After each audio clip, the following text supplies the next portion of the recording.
Hello વિદ્યાર્થી મિત્રો, આજે આપણે કાલે જે છેલ્લા લેક્ચરમાં જે ઉર્જા બેન્ડ શીખાતા એની વચ્ચે ઉર્જા બેન્ડ ગેપ શીખાતા એના આધારે દ્રવ્યોનું વર્ગીકરણ કરશું. ચાલો, દ્રવ્યો મુખ્યત્વે ત્રણમાં વિભાજિત છે: સુવાહક, અવાહક અને અર્ધવાહક.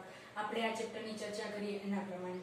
બરાબર, તો પહેલા આપણે સુવાહકની અંદર ઉર્જા બેન્ડ કેવો છે એ જોઈએ. એટલે હું પહેલો ઓપ્શન લઉં છું, સુવાહક.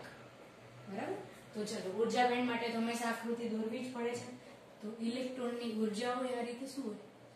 ઇલેક્ટ્રોનની ઉર્જા. અહીંયા શું હોય? ઉર્જા ગેપ. તો ચલો, નીચે હોય છે વેલેન્સ બેન્ડ. કેવું હોય? Valence band. એની ઉપર હોય છે કન્ડક્શન બેન્ડ. વેલેન્સ બેન્ડની ઉર્જાને આપણે શું કહીએ? ઈવી. આ મિનિમમ ઉર્જા હોય, મહત્તમ, એટલે મહત્તમ વેલેન્સ બેન્ડની ઉર્જા જેને કહીએ ઈવી.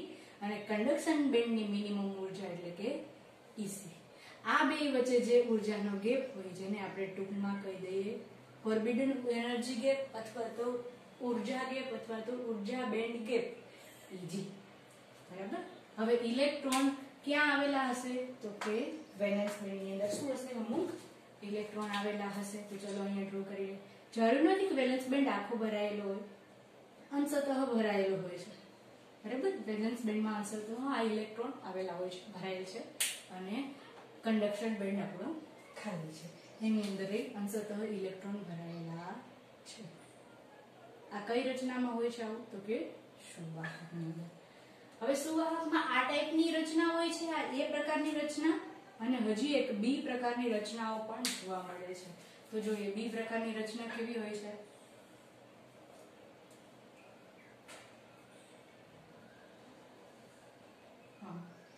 ઇલેક્ટ્રોનની ઉર્જા. હવે બી પ્રકારની રચનામાં કેવું થાય છે? નીચે હું અહીંયા વેલેન્સ બેન્ડ ડ્રો કરું. આ વેલેન્સ બેન્ડની મહત્તમ ઉર્જા છે. અને બીજો હું જે દોરું છું એ છે આપણો કન્ડક્શન બેન્ડ, જેની આ ઉર્જા છે ઈસી. તો આમાં તમે જોઈ શકો છો વેલેન્સ બેન્ડ અને કન્ડક્શન બે એકબીજા ઉપર ઓવરલેપ થઈ ગયા છે. આટલો વેલેન્સ બેન્ડ છે, આટલો કન્ડક્શન બેન્ડ છે. આટલા વચ્ચેના એરિયામાં, એટલે આટલા ભાગમાં વેલેન્સ બેન્ડ અને કન્ડક્શન બેન્ડ બંને એકબીજા ઉપર આવી ગયા છે. આવી રીતે. બરાબર, વચ્ચે થોડા ભાગમાં કેવું થાય છે? આ રીતે બંને એકબીજા ઉપર થોડા ભાગમાં, વચ્ચેના ભાગમાં કહું તો બે એકબીજા ઉપર ઓવરલેપ થાય છે, અથવા એકબીજા ઉપર વ્યાપ્ત છે. ગુજરાતીમાં કહીએ તો આવું જોવા મળે છે. બરાબર, તો આ કેસની અંદર ઇલેક્ટ્રોન ક્યાં હશે? અહીંયા વેલેન્સ બેન્ડમાં તો નીચે હશે જ. વેલેન્સ બેન્ડના ઇલેક્ટ્રોનને કન્ડક્શન બેન્ડમાં ન જવું હોય તો કન્ડક્શન બેન્ડની અંદર ઓલરેડી આવી જ ગયા છે, કારણ કે વેલેન્સ બેન્ડમાં છે. બરાબર, આ રીતની આ બીજા પ્રકારની રચના છે. ચાલો, તો અહીંયા જોઈ શકો કે અહીંયા તો બે બેન્ડ વચ્ચે કોઈ ગેપ જ નથી, એટલે એનર્જી ગેપ કેવો થઈ ગયો? ઝીરો થઈ ગયો. બરાબર, આ બંને કેસ કેમાં આવે છે? સુવાહકમાં. તો ચલો બંનેને એક્સપ્લેન કરીએ. તો પહેલું આકૃતિ એ લઈએ. તો શું આવશે? આકૃતિ એમાં દર્શાવ્યા મુજબ આ જ રીતે લખવાનું હોય, આકૃતિ પ્રમાણે લખીએ. એટલે સુવાહકમાં અથવા અમુક ધાતુમાં, કારણ કે ધાતુઓ જ સુવાહક હોય છે, એટલે અમુક ધાતુમાં વેલેન્સ બેન્ડ અંશતઃ ભરાયેલો હોય છે અને કન્ડક્શન અંશતઃ ખાલી હોય છે. બરાબર, ચલો, અમુક ધાતુમાં વેલેન્સ બેન્ડ અંશતઃ ખાલી અને કન્ડક્શન બેન્ડ અંશતઃ ભરાયેલો હોય છે. વેલેન્સ બેન્ડ અંશતઃ ખાલી અને કન્ડક્શન બેન્ડ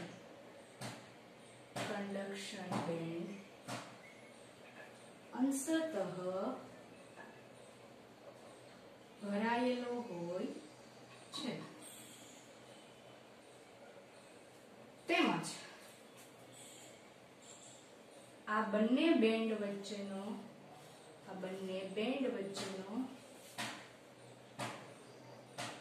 ઉર્જા ગેપ ઈજી ખૂબ જ ઓછો હોય છે. અહીંયા જોઈ શકો કે બે વચ્ચેનો ઉર્જા ગેપ બહુ જ ઓછો હોય છે.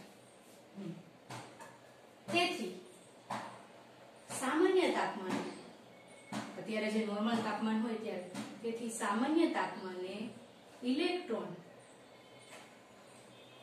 ઉષ્મા ઉર્જા મેળવીને વાતાવરણમાંથી ઉષ્મા ઉર્જા મેળવીને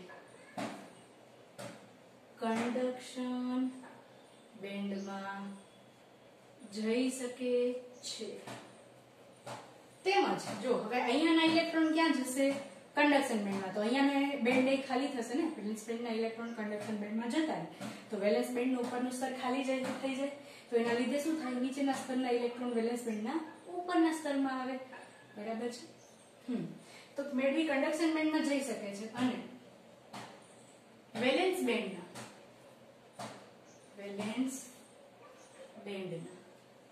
નીચેના સ્તરના ઇલેક્ટ્રોન, નીચેના ઉર્જા સ્તરના ઇલેક્ટ્રોન ઉપરના ઉર્જા સ્તરમાં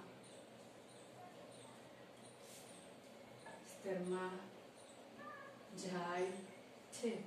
આમ તેમાં વિદ્યુતનું સરળતાથી વહન થઈ શકે છે. વિદ્યુતનું સરળતાથી વહન થઈ શકે છે. બરાબર. હવે આપણે આકૃતિ બી સમજાવીએ. ચલો તો આકૃતિ બી માં દર્શાવ્યા મુજબ, આકૃતિ બી માં દર્શાવ્યા મુજબ વેલેન્સ બેન્ડ અને કંડક્શન બેન્ડ એકબીજા ઉપર વ્યાપ્ત હોય છે. અમુક ધાતુમાં, જો કેની અંદર આવું હોય, અમુક ધાતુમાં વેલેન્સ બેન્ડ અને કંડક્શન બેન્ડ એકબીજા પર વ્યાપ્ત હોય છે. તેથી હવે જો એકબીજા પર વ્યાપ્ત છે એટલે વેલેન્સ બેન્ડના ઇલેક્ટ્રોનને કંડક્શન બેન્ડમાં જવા માટે કઈ વધારે ઊર્જાની જરૂર પડશે નહીં, બહુ થોડી ઊર્જામાં તે જઈ શકશે. તેથી વેલેન્સ બેન્ડના ઇલેક્ટ્રોન અથવા તો વેલેન્સ ઇલેક્ટ્રોન સરળતાથી કંડક્શન બેન્ડમાં જઈ શકે છે અને વિદ્યુતના વહન માટે અને અથવા વિદ્યુત પ્રવાહના વહન માટે ખૂબ જ મોટી સંખ્યામાં ઇલેક્ટ્રોન મળી રહે છે. ખૂબ જ મોટી સંખ્યામાં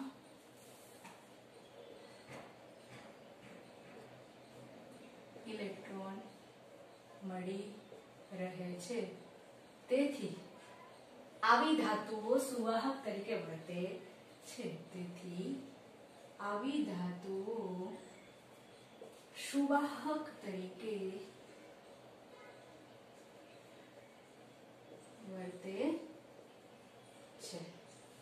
ચલો હવે સુવાહક જોઈ લીધું, ત્યાર પછી આપણે અવાહક લઈએ, જેથી અર્ધવાહક બેની વચ્ચે આવે છે, સારી રીતે સમજી શકીએ. એટલે આપણે બીજો પ્રકાર કયો લઈ લઈએ? અવાહક. બરાબર. હવે અવાહક માટે આવો જ ગ્રાફ ડ્રો કરીએ તો કઈ રીતે હોય છે? તો ઇલેક્ટ્રોનની ઉર્જા ઉપરની દિશામાં વધે છે. અહીંયા નીચે વેલેન્સ બેન્ડ છે, એની ઉપર અહીંયા કંડક્શન બેન્ડ છે. આ જે એનર્જી છે એ કંડક્શન બેન્ડની એનર્જી EC, આ વેલેન્સ બેન્ડની એનર્જી EV અને એની વચ્ચે ખૂબ જ મોટો ઉર્જા ગેપ EG છે. આ EG ની value greater than 3 electron volt જેટલી હોય છે. હવે ઇલેક્ટ્રોન માટે ઉર્જા બહુ નાની હોય એટલે એનો નાનો એકમ ઉર્જાનો ઇલેક્ટ્રોન વોલ્ટ એનો વપરાય છે. બરાબર. ચલો તો અહીંયા કહી શકીએ કે આકૃતિમાં દર્શાવ્યા મુજબ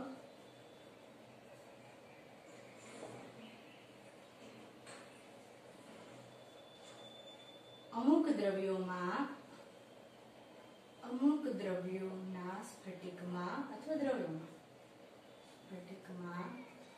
વેલેન્સ બેન્ડ અને ઉર્જા બેન્ડ વચ્ચે વેલેન્સ બેન્ડ અને કંડક્શન બેન્ડ સોરી શું આવશે કંડક્શન બેન્ડ વચ્ચે ખૂબ જ મોટો ઉર્જા ગેપ જેની ઉર્જા કેવી હોય Eg greater than 3 electron volt હોય છે. તેથી સામાન્ય તાપમાને ઇલેક્ટ્રોન વેલેન્સ બેન્ડમાંથી કંડક્શન બેન્ડમાં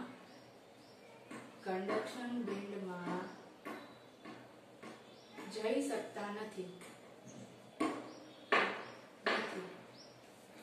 આમ તેમાં વિદ્યુતના વહન માટે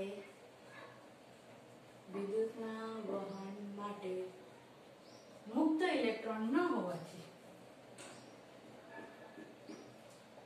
કંડક્શન બેન્ડમાં મુક્ત ઇલેક્ટ્રોન ન હોવાથી તે અવાહક તરીકે વર્તે છે. બરાબર. તો અવાહકમાં જોયું બે વચ્ચેનો ગેપ કેવો છે વધારે. ઇલેક્ટ્રોન વેલેન્સ બેન્ડની અંદર હશે. જો અહીંયા વેલેન્સ બેન્ડમાં ઇલેક્ટ્રોન હશે પણ એ કંડક્શન બેન્ડની અંદર જઈ શકશે નહીં. આટલી ઉર્જા ક્યારેય એને સામાન્ય તાપમાને આપણને મળી શકે નહીં. આપણું જે વાતાવરણ તાપમાન વધુમાં વધુ જેટલું થાય છે ને એટલા તાપમાને પણ આટલી ઉર્જા એને ના મળે એટલે કંડક્શન બેન્ડમાં જઈ ના શકે ઇલેક્ટ્રોન. એટલે ઇલેક્ટ્રોન અહીંયા કઈ વહી શકે એવા છે ને એટલે વિદ્યુત વહન થાય નહીં. એટલે એવા દ્રવ્યો અવાહક તરીકે વર્તે છે. ચલો બધા સ્ક્રીનશોટ લઈ લેજો. હવે આપણે છેલ્લું જે આ ચેપ્ટરમાં સેમિકન્ડક્ટર ભણીએ છીએ એની અંદર કઈ રીતે વિદ્યુતનું વહન થાય છે એના માટે ઉર્જા ગેપ કેવો હોય છે એ જોઈએ. જે આ બેની વચ્ચેના ક્રમનો હશે. તો પહેલા કેસમાં તો કેવો છે ઉર્જા ગેપ ઓવરલેપ થાય છે અથવા બહુ જ નાનો છે. બીજા કેસમાં ઉર્જા ગેપ કેવો છે વધારે 3 ઇલેક્ટ્રોન વોલ્ટ કરતા વધારે. તો અહીંયા જ્યાં સુધી ડ્રો કરું છું ત્યાં સુધી આ બેન્ડ ગેપ રાખું છું બરાબર સમજવા માટે. ચલો તો આ છે ઇલેક્ટ્રોનની ઉર્જા. હા આપણે અર્ધવાહક માટે લઈએ છીએ તો આપણે જે ટાઇટલ આપવું પડશે ને ત્યાં કોના માટે છે ત્રીજો પ્રકાર જે આપણો અર્ધવાહક છે તેના માટે. તો અર્ધવાહકની અંદર ઇલેક્ટ્રોનની ઉર્જા ઉપર તરફ વધે છે. અહીંયા નીચે વેલેન્સ બેન્ડ છે જેની ઉર્જા EV છે. અહીંયા ઉપર કંડક્શન બેન્ડ છે જેની મિનિમમ ઉર્જા EC છે. આ બેની વચ્ચે આવે છે ઉર્જા ગેપ Eg. હવે જો આમાં એકબીજા ઉપર વ્યાપ થાય એટલે Eg 0 થાય અને પહેલો કેસ જે દોરેલો હતો એ કેવો હતો એની અંદર Eg મિનિમમ હોય આના કરતા ઓછો હોય એવો કેસ હતો. તો આમાં જે ઉર્જા ગેપ છે ને એ અવાહક કરતા ઓછો. અવાહકનો કેટલો હોવો જોઈએ 3 ઇલેક્ટ્રોન વોલ્ટ કરતા વધારે. તો અર્ધવાહકનો કેવો હોય તો કે 3 ઇલેક્ટ્રોન વોલ્ટ કરતા ઓછો હોવો જોઈએ. આવું હોય અર્ધવાહકની અંદર રચના બરાબર. અને વેલેન્સ બેન્ડ ઇલેક્ટ્રોનથી ભરેલો હોય છે બરાબર. હવે સમજાઈ ગયું. ચલો તો હવે હું આ આકૃતિ કાઢી નાખું છું કારણ કે આપણી અર્ધવાહક માટેની નથી. તો હવે અર્ધવાહકની અંદર ઉર્જાનો ગેપ છે ખૂબ જ ઓછો છે. તો આના માટે આકૃતિ પરથી આસાનીથી લખી શકીએ કે આકૃતિમાં દર્શાવ્યા મુજબ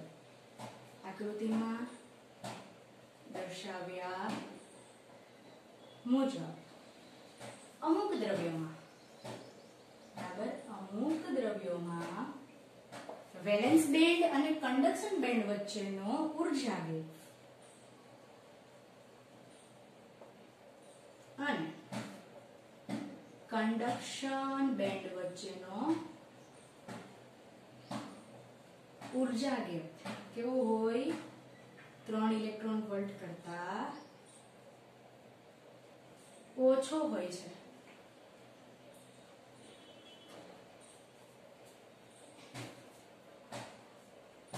તેથી T બરાબર 0 કેલ્વિન તાપમાને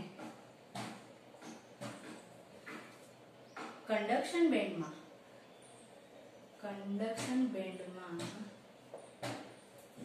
ઇલેક્ટ્રોન હોતા નથી, પરંતુ સામાન્ય તાપમાને આ ઊર્જા બેન્ડ ગેપ અથવા આ ઊર્જા ગેપ નાનો હોવાથી વેલેન્સ બેન્ડના ઇલેક્ટ્રોન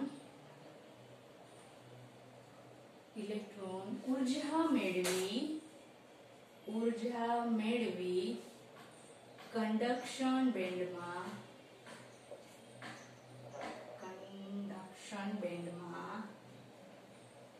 જાય છે.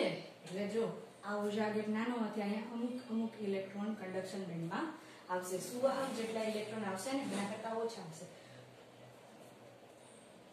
અને તેમાં ખૂબ જ ઓછા પ્રમાણમાં વિદ્યુતનું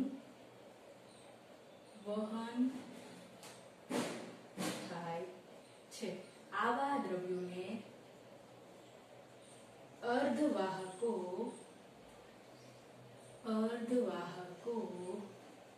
કહે છે. સાવ સિમ્પલ ક્વેશ્ચન છે, સાવ સિમ્પલ સમજણ છે. ઊર્જા બેન્ડ આવડી જાય એટલે આકૃતિ પરથી જસ્ટ સમજાવવાનું છે. પણ ગમે ત્યારે તમને એમ કે T બરાબર 0 કેલ્વિન તાપમાને આ જે આપણું અર્ધવાહક છે એ કેના તરીકે વર્તે, તો યાદ હોવું જોઈએ કે અવાહક તરીકે વર્તશે, કારણ કે કંડક્શન બેન્ડમાં ઇલેક્ટ્રોન નથી. તો T બરાબર 0 કેલ્વિન તાપમાને અર્ધવાહક છે એ કેવું તરીકે વર્તશે? અવાહક તરીકે. બરાબર. તો અહીંયા આપણા ઊર્જા બેન્ડના આધારે દ્રવ્યોનું વર્ગીકરણ પૂરું થાય છે. હવે પછી આપણે દ્રવ્યો બરાબર ભણી લીધું, ત્યાર પછી આપણે આગળ રચના ઉપર જાશું. પણ હજી સેમિકન્ડક્ટર દ્રવ્યમાં મુખ્ય બે દ્રવ્યો હતા, જે મેં કીધું હતું. શુદ્ધ અર્ધવાહકમાં કયા હતા? સિલિકોન અને જર્મેનિયમ. તો આ બંને માટે આપણે આગળ PN junction diode, P type material, N type material અને ત્યાર પછી રચનાઓ પર જશું. અને છેલ્લે આપણે શું શીખશું? આ રચનાઓના આધારે પરિપથ. તો હજી આપણો દ્રવ્યોનો ભાગ જ ચાલુ છે. ચાલો, તો આજે આપણે આ પોઈન્ટ અહીંયા પૂરો કરી અને કાલથી આપણે શુદ્ધ સેમિકન્ડક્ટર મટીરીયલ ઉપર શીખીશું.